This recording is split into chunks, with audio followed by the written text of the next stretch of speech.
Karen, it's so nice to meet you. You too. You too. Tell us a little bit about your story. Like where are you from? Where are you now? And what are you making? So I'm from Brooklyn. Well, I'm actually from two very interesting places. So I'm from Brooklyn, but my family is actually from South America, Guyana.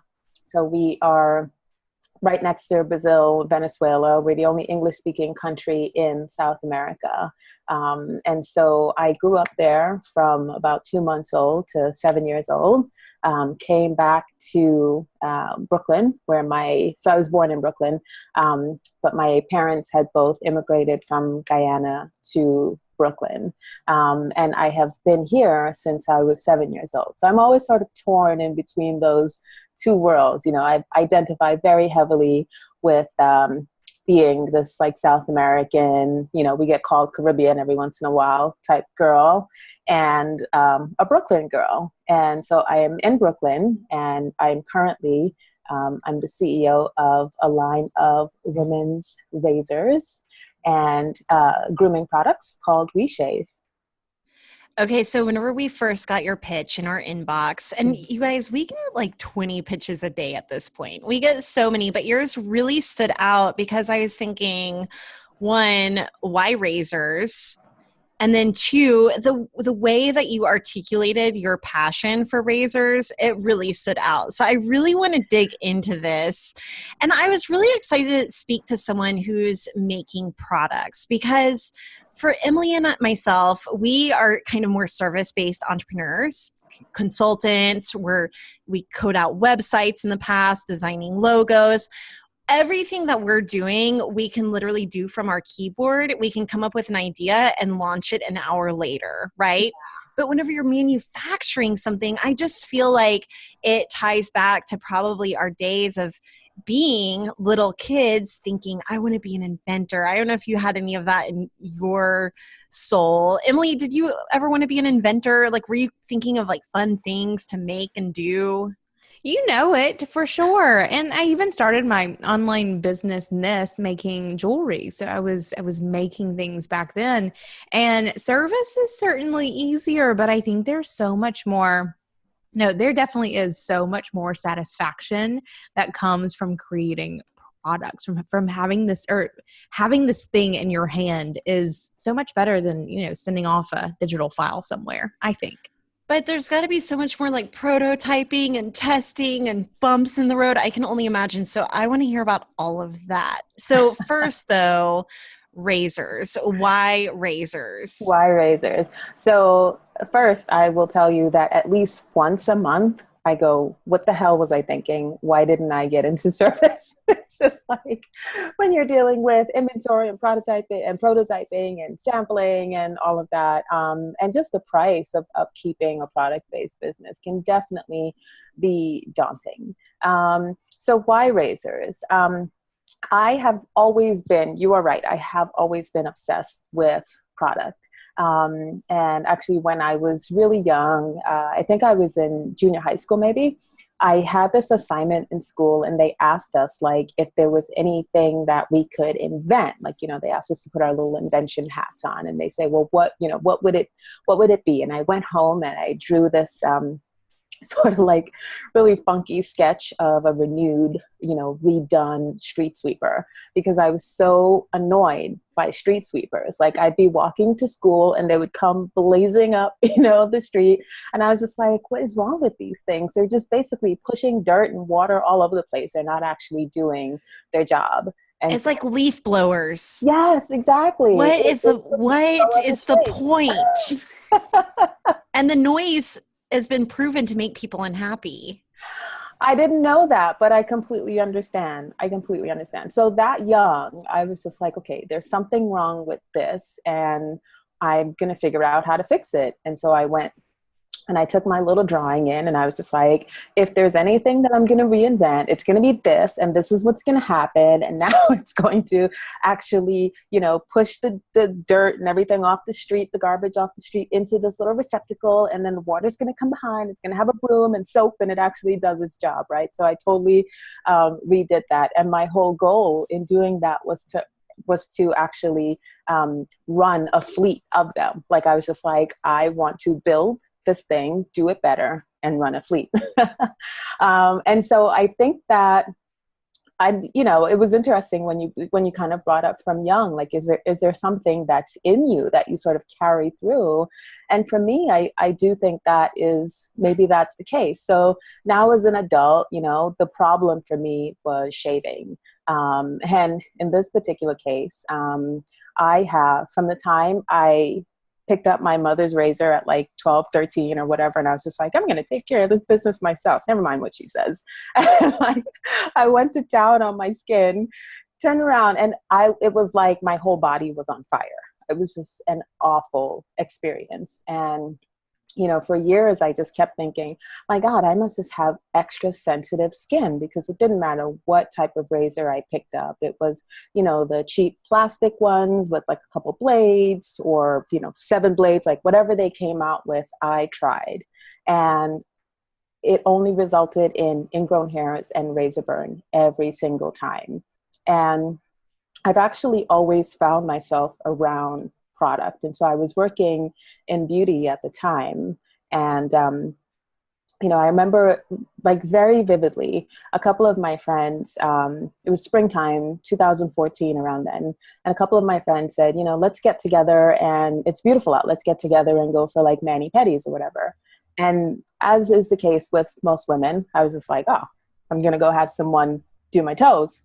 I'm going to shave my legs. Right. I love that I'm shaving my legs for the pedicurist before I'm shaving my legs for my husband. For sure. I mean, it was really bad. I recall being single at the time, and I was just like, this actually really sucks. Like, seriously. I mean, it was winter going into spring, beautiful day, and Karen decides to shave her legs for the woman giving her a pedicure.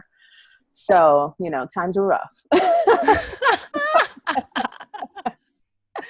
And did you have the same, like, did it chew up your legs again? Yeah. So I got there, and, I rolled up my pant legs. I put my foot on the basin. On the inside of my right leg was covered in razor burn. And this was no more than 30 minutes after I had just shaved. And I think one reason it stands out in my mind, besides the horror on my friend's face, right? But the other reason it stands out in my mind is that I remember looking at the pack of razors that I had just bought, like a day or two before. And I said to myself, I'm so over this. Nothing ever works. Let me see if, finally this one, I think it was the cheap ones with like the 2 blades or whatever. I was like, maybe less blades will work. Let me just see if something will work.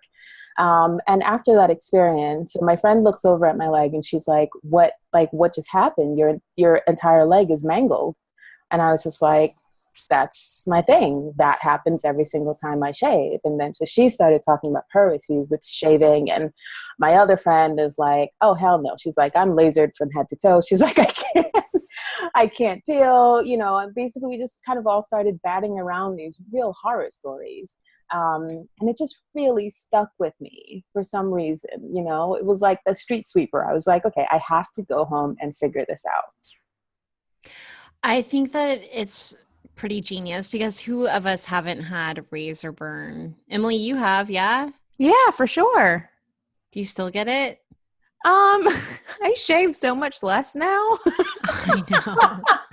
So I went into this point where I was like, well, why am I even shaving? Like, it sent me into this feminist, philosophical, like, what is this, something that is handed down from Puritans? Am I even participating in something that I want to participate in? And I've actually been reading this book on beauty called Face Value. I'll link to it in the show notes. I've had a couple of people ask me, so I'll link to it in the show notes. But it's been a really interesting book to read on like the deeper impacts of beauty and how we have these conversations and how women will bond over beauty in really meaningful ways. And so it sounds like that moment that you had with your friend getting pedicures was an opportunity not only to start a new business, but to really bond over like, holy shit, what are we doing to our legs and our crotches and our underarms?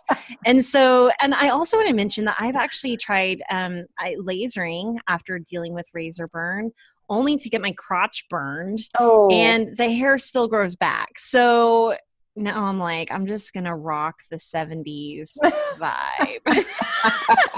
But maybe I don't have to, Karen. So tell me about like how you actually started to approach the solution to the problem. And did yeah. you ever have any like, maybe I just shouldn't shave? Like, eh, Oh, I did you like wish go I under could, that path but at all? no. I wish I could, but I'm a Black woman. There is just, it would just be, that just can't happen. And I mean, to each their own, but my hair grows with a vengeance. And it gets like really hot really quickly. So, I just basically always succumb to the torture. And when I say the torture, I mean, over the years, I have tried a variety of things as well. I remember the last time I waxed, the woman flipped me over so many times. I was just like, you are taking me to dinner after this, right? That was next level. Like, I'm pretty sure you've got a thing for me, and I might have a thing for you now. I don't know. But that was amazing. And after that, I was just like, okay, I'm done. I can't do this. Yeah. So Okay. at what point though did you think, all right, I'm fixing this for myself? And what did that process look like? Like, just what did it look like? I'm imagining so many things right now. So thankfully, I'm a born researcher, and I love sort of digging into things, especially when there's an inkling of a solution in there. And so I really just started researching the history of razors themselves. Like, I took the whole shaving thing out of the way, because if you just take a moment and look up the history of women shaving, it's really sad. And there's a lot of shame. What is it? Is it Well, a Puritan thing? so what you'll see is the entire history of like ads aimed at women for shaving or hair removal have just really been so sexist. And it'll be like some of the older ads that we saw from like even as late as the 50s to 70s were basically like, if you don't remove your hair, if you don't shave, you won't be loved, you won't be, found attractive, you won't get married. Yeah. So I was just like, okay, let me just put that aside for a second. That's a whole other topic. And that has informed my business as well in some ways in terms of how I approach marketing. But I just kind of went down the path of learning about razors. And so I found that in 1915, the first razor that women were actually using was called a safety razor. And that is that single blade razor that you see on our site. And then I did a little bit more research. And normally when you research this at this point, you'll mostly find things sort of geared towards men. So some of the things that I found was that it's better because it has this single blade, so it's only removing hair at the surface of the skin, as opposed to pulling and tugging the hair like multi-blade mechanisms, because those are meant what those do is sort of remove hair below the surface of the skin. And that's how you get the ingrown hairs and so on, because now your hair is trapped under the skin, and then the skin heals because you've just removed a little bit of a layer of skin as well while you're shaving. So the skin and the body does what it's supposed to, and it heals and it grows over. And now that hair is struggling to push through your skin, and quite often it'll dive back below. And so when it doesn't even get to break through your skin, that's when you have like those really sort of inflamed and infected ingrown That's when you're hairs. pulling out the tweezers and That's pretending like when, you're a surgeon on yep, yourself. yeah. And it's so funny. I've had that exact comment and conversation from women before. I once went to like a Desksite to sit down and talk to an editor about the line, and she literally Okay, said wait, that. can you tell us what a desk site is? I listen to a Oh, beauty podcast and I hear that and I don't know what it means. so a desk side is basically, it's almost like you're sitting at the side of their desk, but you could meet them anywhere, in the building or whatever, but that's what it means. And you're basically taking the product to them and introducing it to them in person. Nice. Okay. Yeah. Yeah. And so you had a beauty editor tell you that she went Yes. Yeah. at And herself so with some those tweezers like a surgeon. commonalities, those commonalities are the things, you know, like when you say earlier how we bond over beauty stories, like that's one of the ways, like we can all literally, if we have ever picked up a razor, if 10 women have picked up a razor, 9 of them are going to sit there and talk about how insane and awful the process is, and, you know, the surgical removal of ingrown hairs after that. And the one woman who doesn't say anything is usually, we're usually like, yeah, whatever, bitch. So, You're not a part of this conversation. like, and moving on.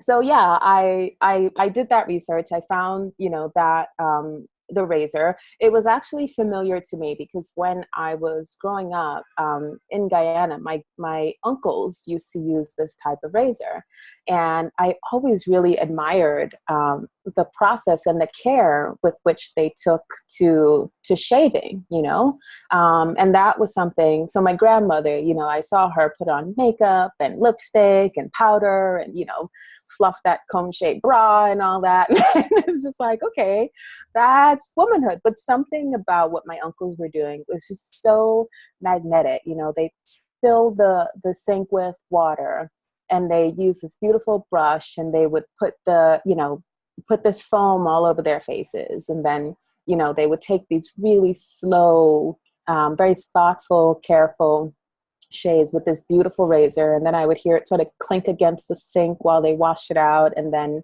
you know, it's this whole process of like packing it and putting it away, or just putting it up for display and so on.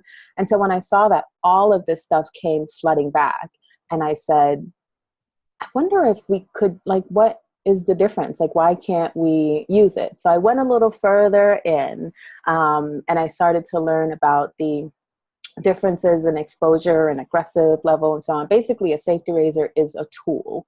And so it, you know, it really does have to be treated with respect, and it's really beautifully made, and it has all of these elements that are taken into context when it comes to making it. So for a woman, because we don't have very coarse hair to contend with, well, I do sometimes, but that's another story. That's another show. I have some hair in places that's pretty coarse.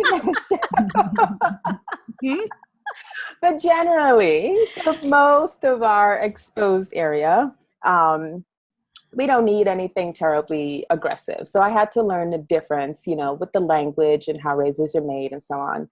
And then I ordered a sample. And I was just like, let me see how this thing works. And Kathleen, let me tell you, first of all, so the joke is that I took my phone in the bathroom in the shower with me that day, and I had like 911 set up for speed dial because I was just like, never used this thing before.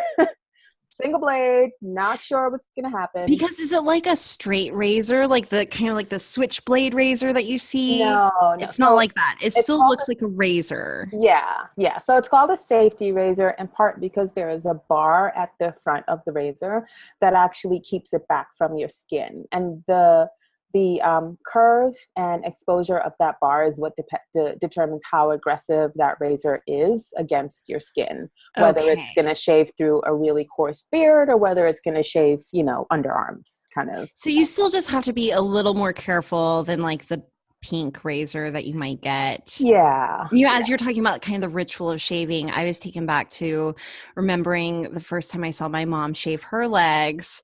And I remember she pulled a razor, like a Bic pink razor. Does Bic make razors or just pens? They do. Yeah, because that was the last one I used. That was it. Okay. So they make pens and razors, clearly not specializing.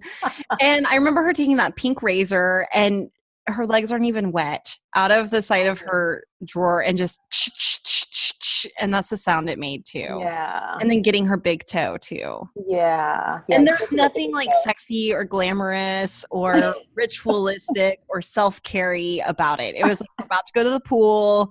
I got to get this. Let me get my knees. Off my leg. Get my knee. Got to get my knees. Yeah, let me get my knee. Missed a spot. Right. Okay, so you get this razor that you have to deal with care. are maybe afraid of cutting yourself. You've got 911 on speed dial. 911 on speed Then what dial. happened? And then I get in the shower and I use it and I like the fucking angels. Can I curse on the show? Is that okay? Absolutely. Okay, great. Big red E. The angels came out of the sky and started singing. I mean, the most incredible, most gentle shave that I have ever experienced in my life. I kept feeling my skin while I was shaving because I thought I wasn't doing anything. And I was just like, but the hair is gone, but there's not that, that sound you described earlier. Like, there's not that sound. There's none of that sound. There's none of the pain, discomfort. And so I said, okay, I'm going to let this sit overnight because I need to see, maybe by morning I'll see, I'll probably wake up covered in razor burn. Got up the next day, smooth as silk, incredible skin. And I was just like, well, shit. I mean, number one, I think I need to figure out how to teach women how to use this. And even if I can't, I'm never going back. And yeah, I need to start a club, right? I have been free of ingrowns for over 2 years. Right. Like what is it? The IFC, maybe Ingrown Free Club or something? Right. Yeah. I got to trademark that one. I just came up with that one before anybody takes it off of YouTube. Okay, so you did your legs, but is this razor for all the things? I did all the things. And it was great.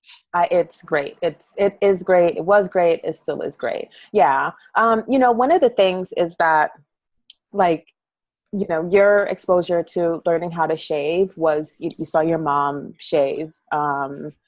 Great example. Great example. Thanks, Mom. My mom, the nerve barely grows any hair. So when I grabbed her razor out the shower that time, it probably was like a year old and rusty. So, double down on just the goodness right there. But she didn't shave that often. She didn't need to shave that often. And so there was none of that, let me show you how this is done or anything. Whereas for my uncles, I saw them, they were taught by, my grandfather, they were taught how to shave. And so one of the things that I realized is that we have completely missed an education on that, and that was something that I really wanted to implement into Oui Shave. I really wanted it to be focused on educating women on shaving. It doesn't have to suck. It doesn't have to be awful. And it doesn't have to, ravage your skin. So whenever you got in the shower that time with that razor the first time, were you planning on making a business out of it, or were you just trying to find a razor that worked? I was just desperate to find a razor that worked. So when did the business idea birth itself? At what point did you decide to make a business out of these razors? So the experience sat with me for a while, and I think it married with the experience that I have in product. I truly believe I'm a born entrepreneur.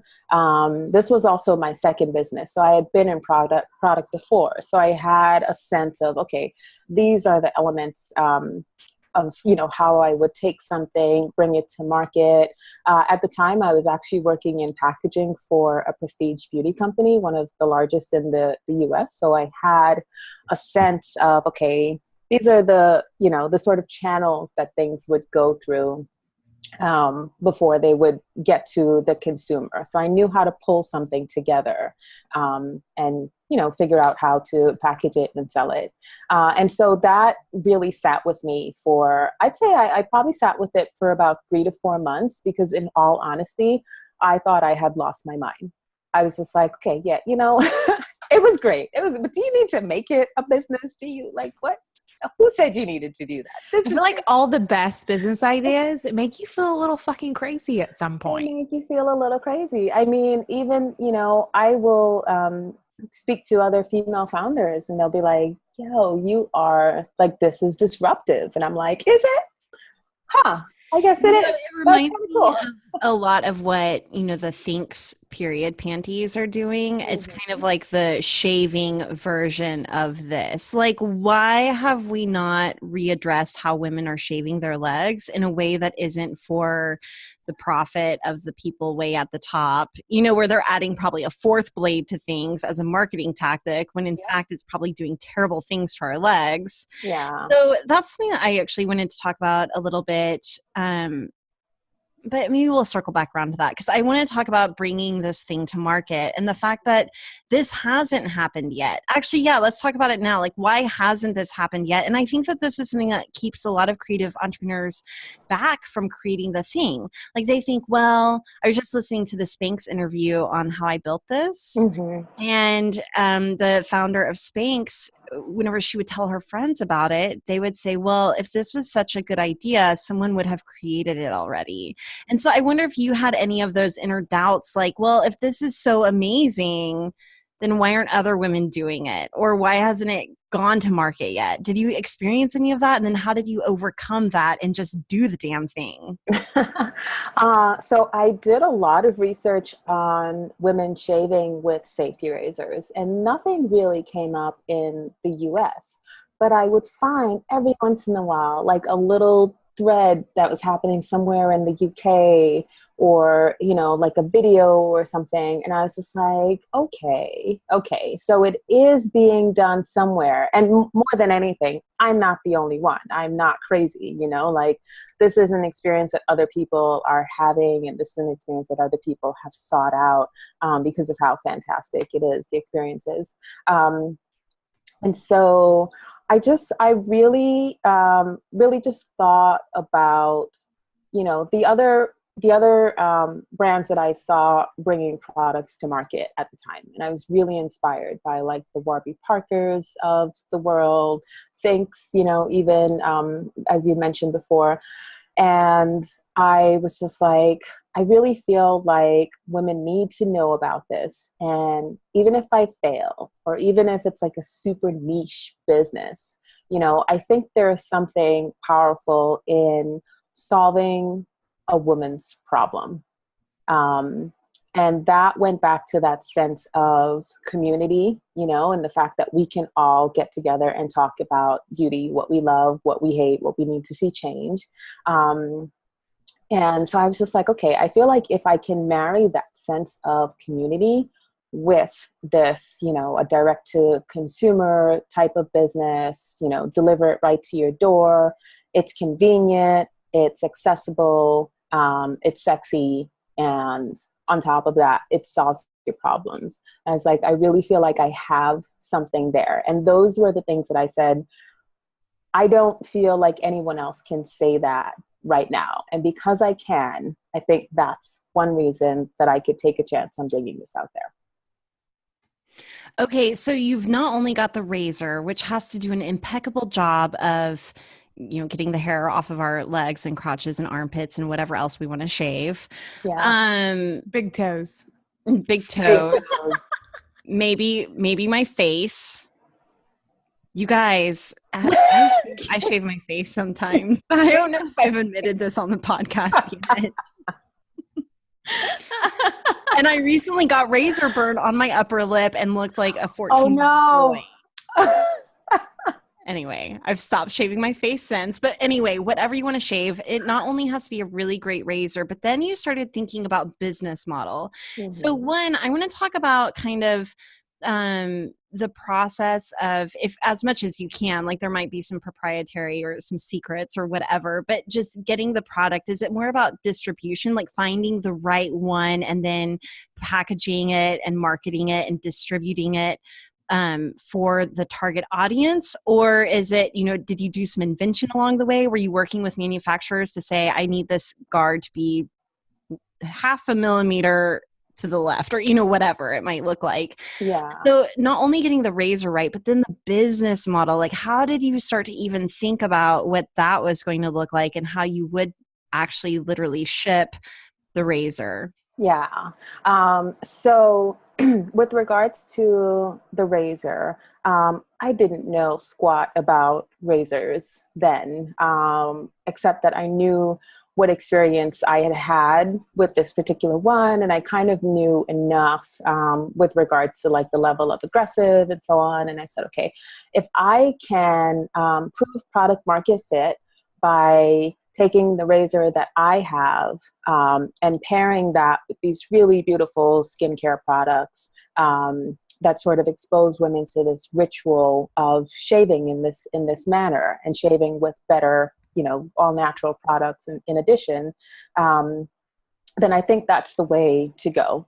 And so I said, I'm going to take that and I'm going to pair it with the direct to consumer model, just launch the website and sell directly to our customers through that model, because I need to know with no middleman what their experience has been. If this is going to be something and it's going to be big, I need to have a direct line of communication with these women. So what I did is, the razor that I fell in love with, I went and found the source of them in Germany. And so we worked through the process of me selling the razors here. And so I started that way, and I've been doing that for about 2 years now. And so this year, what I did, because I always knew that I wanted to own the channel. I don't think you don't come out with something like this that is, so special and unique and like truly solving a problem unless you can figure out how to own the channel. So that was something that I kind of always had in the back of my mind. And can you just say what do you really mean whenever you say own the channel? Own the channel as in, sometimes they'll use the terminology vertical in product manufacturing. And vertical can often mean that, you like own everything from the factory and so on.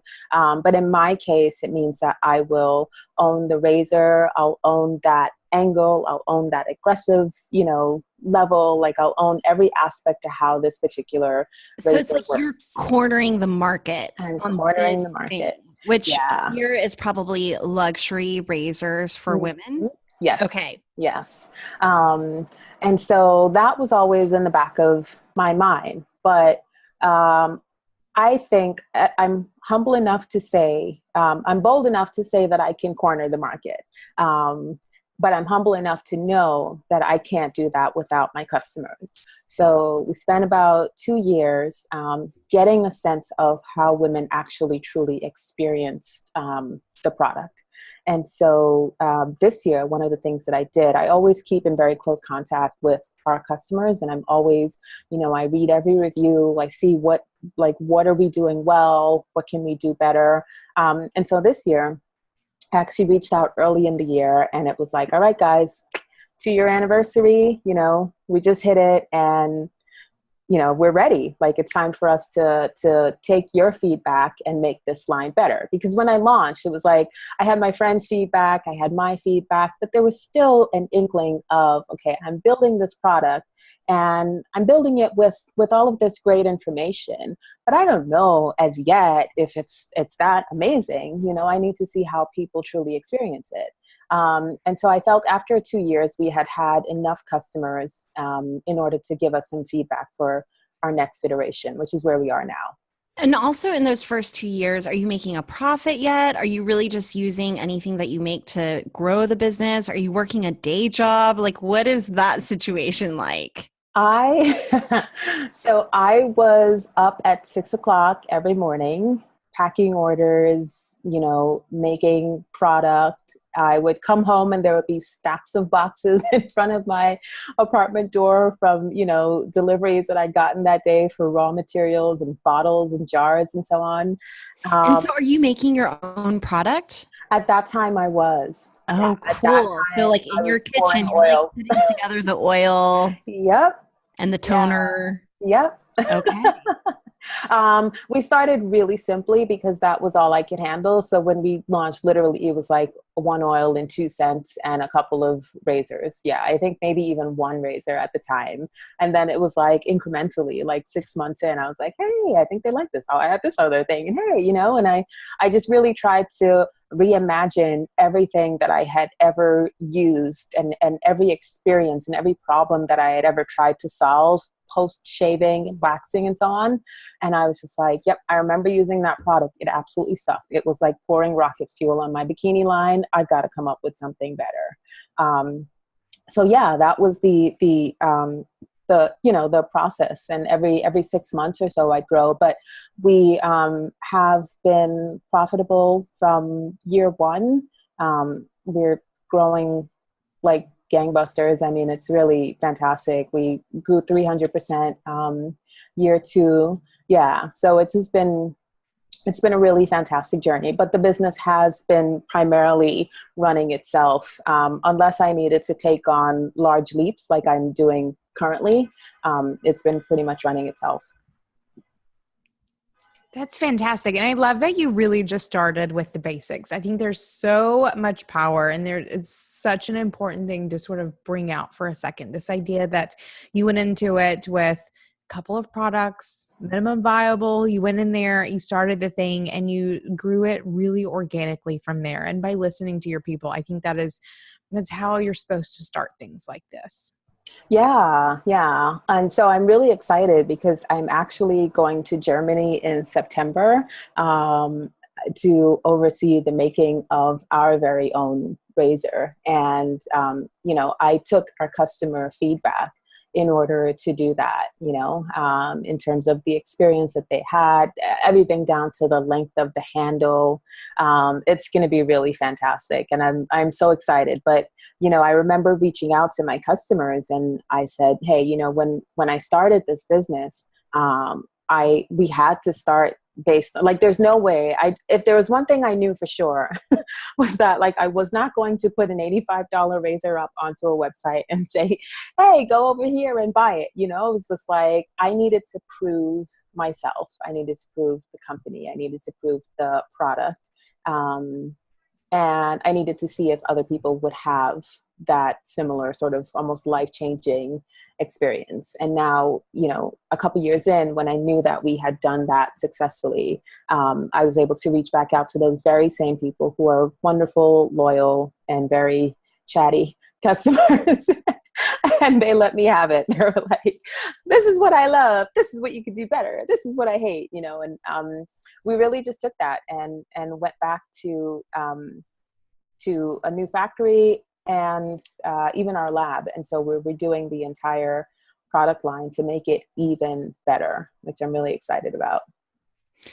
I think that one of the things that's so cool about your business and businesses like yours, including anything that's disrupting a system that's profiting off of women's hygiene, including our periods, or that one I think of the most, like with using things like Diva cups and the Thinx underwear. And now with this, a razor, is the sustainability and the environmental factors to it. Mm-hmm. So there is an upfront cost, but I think that to women who really care about the environment and who really care about really even just leading more of a minimal lifestyle. Emily and I were just talking about, purging our closets and getting organized, having one less thing that, just having one thing that's really beautiful, kind of that quality over quantity thing really matters. But I was wondering if you could even speak to some of I think that a lot of people are more aware too of things like parabens and toxins in their products. So does your razor solve some of those problems? Do you think that current razors, without being too slanderous, and if you guys love your pink razors, go for it, I guess. But are there things that we don't know about those products that are maybe a little bit shady or dangerous that your product addresses? Yeah. So with the razor itself, as you mentioned, so this razor is basically an heirloom. It's something, and one of the things that I loved about it also is that, as we talked earlier about the fact that women never actually learn to shave. I have a customer that if they choose to have a daughter down the line, they're going to be able to teach their daughter how to shave with this razor. And I just thought that was so special and wonderful and unique, and definitely something that has never been addressed for us. And then, with regards to grooming products in general for women, I mean, oh my gosh, I, like everyone else, I totally spent my days, my weeks in Dwayne Reed, picking up like, it will make your leg feel like cashmere. It's strawberry scented foam. And you're like, no, I don't think that strawberry distills down into an oil. I don't know how you manage that, but that's not possible. And so I wanted to address that in particular, once again, solve your own problem. So in particular, for me, I have always been very, very sensitive to synthetic ingredients and fillers and so on. And, I would experience things like eczema on my legs and everything after shaving as well. And so I thought, when you think about shaving, waxing, anything, it's one of the most intimate things that a woman can do. And you think about the times before, she does it. It's normally, she's going out Before someplace. Before she's getting Let's laid. get real. Thank you. It's my signal. I shave my legs. I better be getting some. Well, now I come out the shower and my fiance's like, you shaved. And I'm like, it's 90 degrees. Don't think about it. But no, I'm kidding. But it really is. It really is. It marks so many things in our lives. And what I've actually been finding from my customers is that quite often the experience that they had using conventional razors, in terms of how their skin reacted after, really impacted how they felt as women. Did they feel sexy? Did they feel confident? We've had customers email us after and say that they haven't worn shorts in 10 years, and they did for the first time after using the razor and the oil and the products. So it was overall, it was something that I would not put my foot down at all and use anything but all natural ingredients to address women's skin. So all of our products are, vegetable based cold press oils. Everything is scented with essential oils. The partner that we're working with now, even as we expand, understood that and really, really adhere to our conditions. And, we have a new line coming out that is absolutely stunning. And that has some incredible ingredients. So definitely true to the brand. So one of the things that the creative entrepreneurs that we work with a lot and speak with a lot, they offer really quality things. So I'm thinking about my friends who have retail, who want to offer these really nice products, or my friends who have restaurants who source really quality ingredients, but it means that a shake might cost $8 or a salad might cost $10. It's not the Walmart situation where they're cutting corners and able to sell things for $1. So how have you overcome some of those barriers or challenges of having a very quality but expensive product whenever people are used to buying a $5 or a $15 razor to then sell one for $65 or $85? How is it education? Is it community? Is it having a story behind your product? How are you getting, or is it just the quality? Like, how do you get through that? Yeah. So we rely a lot on education. And I think the story is definitely a part of it. I'm really excited because once we get back from Germany in September, even on my Instagram stories, I'll be taking our customers and our followers along on that journey to see how a safety razor is made. I mean, that is just insane and so exciting, But yeah, for us, it is definitely about storytelling. It's definitely about imparting the quality to it. It's about talking about how long the razor lasts, so similar to how we're conditioned to buy from Walmarts and H&Ms and so on of the world, and not knocking, any brand or anything. But I think that we have succumbed to this sense of more is better. And I think that more makes us feel rich, to have more things in volume and more things in number. You look at your closet and it's packed with things, and so there's a portion of it as well where, I do have to figure out how to communicate to my customer that this is the very last razor you will ever buy. You're not going back to the store 2 months from now to try the next 7 blade that came out. Not only is it a beautiful tool that's actually built to last by hand, by an artisan, by a factory that's over 100 years old, but it is also a tool that actually works so well that you don't even have to think about replacing it. Like, as if we don't have enough to think about as women. Here's one less thing off your plate. That's great. Covered, solved, done, and education is really big for us. So I get to know our customer. I get to know what their lives are like, what they're interested in general.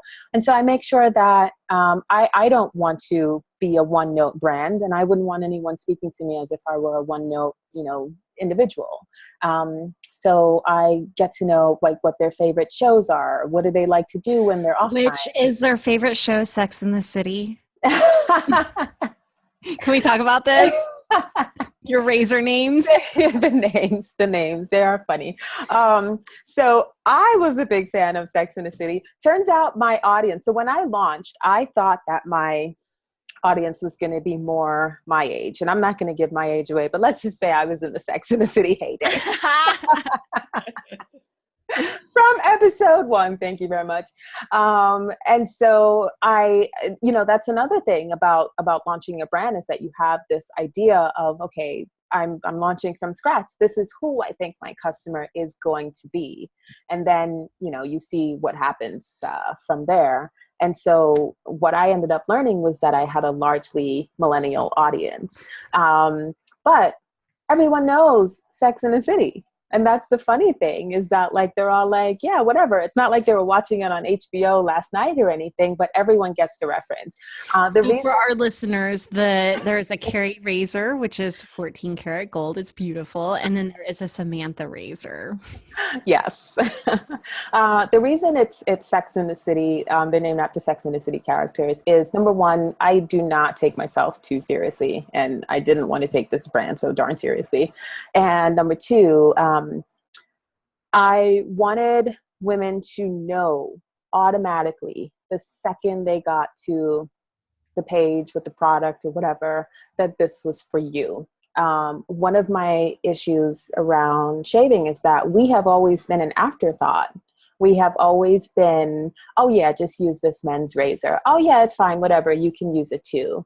And it's just been really frustrating. You go over to the websites and, or wherever to buy a razor, and it's kind of like, yeah, it's for your beard and so on. And we just always are an afterthought, and we always are sort of left out. And I wanted women to automatically feel similar to when I put my leg up on the basin and I had the razor burn, and my friend was like, what the hell is going on? That's something that a girlfriend will say to you. And so I wanted people to know that you had hit on a brand that was for you and by someone who looked like you and had the same experiences you do. Yeah, it makes me think about like all the old white dudes making our products in a boardroom. Like none of them would be like, and we'll call it the Carrie razor. I think that it is that really subtle nod that like, okay, this is by a woman who watches shows that I watch. So Emily, do you have any other questions? I don't think so. I think just generally advice that you may have for anyone out there who's wanting to invent things or disrupt a product market or whatever it may be. What have you learned along the way that you would like to distill down for folks who may be wanting to walk a similar path? I would say to definitely start small. And I also think, so I remember thinking that there are like a lot of companies that I kind of will see pop up in my Facebook feed with like ads and so on. And sometimes I'll fall for it. Like I'll be like, oh, this is great. Or, oh, this is really pretty. And I'll buy something. And then I get it. And I feel as if they're sort of beta testing on me just to kind of get started. And I received the sort of crappy version of something. I think there's always room to grow. We are definitely growing and getting better, but I made it a point to seek out the absolute best that I could at that time. And I offered that to my customers. And I knew that when it came to the price point, I would definitely lose some people. But I knew I couldn't fulfill and solve everything at one time. So I literally said, let me focus on the absolute best. And I know that there will be that customer that's out there that has this problem and that wants to solve this problem enough that they will take the chance on me. And then that turned from one customer, which was like my good friend, to like 2 customers to 5 to 10 to 100. And we've been growing from there. That's my advice. With that kind of advice, I think there will be less junk in the world. Amen. I was about to say, I feel like you've got a business with a ton of integrity whenever you put yourself out of business after people buy you once. Like businesses that aren't repeatable, right? Because that's what razors are right now. You've got to buy a new one. They're disposable. Good shave. Yeah, exactly. They're disposable. Yeah. So I love that you're bringing permanence to this market. I cannot wait to shave my legs with your razor. So let our audience know where they can find you. Yeah, you can find us at ouishave.com. That's OUISHAVE. And just a little note that OUI is also supposed to sound like we when you say it. So I really wanted women to definitely feel like they belong. So that's a little play on yes, we, the whole thing there. Oui, exactly. And we're on Instagram at Oui Shave as well. Awesome. All right. One more question for you. What makes you feel most boss? I would say that booking a flight to a factory to be like, yeah, we're going to do this. I'll see you in September, that definitely. And I had a moment where I was like, what would a white male do? I was like, he'd book a motherfucking flight. Yeah. So I'm going to go do that. Yeah. I love that. I never thought about going to a factory, but I agree that I feel like that would be one of the most boss days of my life. Yeah. For sure. Yeah. Traveling for work always makes me feel the most boss, for sure. It gets you an upgrade. That'll make you feel real boss. Right? All right. Thank you so much for joining us. I've had so much fun. I had no idea that I would have so much fun talking about razors, but your story has been incredibly inspiring, not only from wanting to shave my legs inspiring, but just wanting to make something and to make something really well. So thanks for joining us, Karen. Thanks for having me, guys. This was a lot of fun. Thank you so much to our team and sponsors who make Being Boss possible. Our sound engineer and web developer, Corey Winter, our editorial director and content manager, Caitlin Brain, our community manager and social media director, Sharon Lukey, and our bean counter, David Austin, with support from Braid Creative and Indie Shopography. Do the work, be boss, and we'll see you next week.